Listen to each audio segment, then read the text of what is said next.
కాదేది కల్తీకి అనర్హం అనేది ఎంత సత్యమో కాదేది అక్రమ రవాణాకు అనర్హం అని కూడా కొందరు నిరూపిస్తూ ఉంటారు.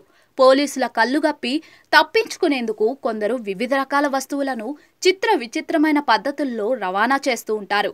కడుపులో బంగారు కాయిన్లు, తొండలో గోల్డ్ బిస్కెట్లు తాళించడం చూసాం.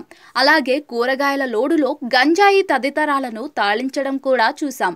తాజాగా ఓ వ్యక్తి పుస్తకాల మాటున తాళించిన వస్తువులను చూసి పోలీసులే షాక్ అయ్యారు. ఈ వీడియో చూసిన నెటిజన్లు అవాక్కవుతున్నారు. సోషల్ మీడియాలో ఓ వీడియో తెగ వైరల్ అవుతోంది. పోలీసుల తనిఖీలో షాకింగ్ ఘటన చోటు చేసుకుంది. వాహనాల తనిఖీలో భాగంగా ప్రతి ఒక్క వాహనాన్ని క్షుణ్ణంగా పరిశీలిస్తున్న పోలీసులకు ఓ రిక్షాలో ఓ వ్యక్తి అనుమానాస్పదంగా కనిపించాడు. దీంతో రిక్షాను ఆపి సమీపానికి వెళ్లి చూశారు. అతడి కాళ్లపై ఓ పుస్తకాల బండిల్ కనిపించింది.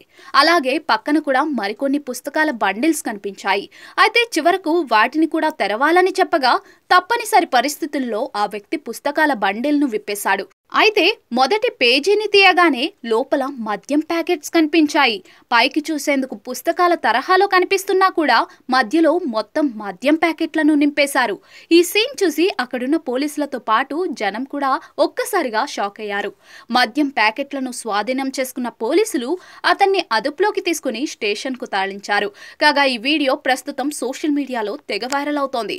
పుస్తకాల మధ్యలో మందు ప్యాకెట్లా ఎలా వస్తాయో ఇలాంటి ఐడియాలు అంటూ మరికొందరు ఇలాంటివి సమాచారం అందిస్తేనే పోలీసులకు తెలుస్తుంది, లేదంటే కనుక్కునే అవకాశమే లేదు అంటూ మరికొందరు వివిధ రకాల ఎమోజీలతో ఇంకొందరు కామెంట్లు చేస్తున్నారు.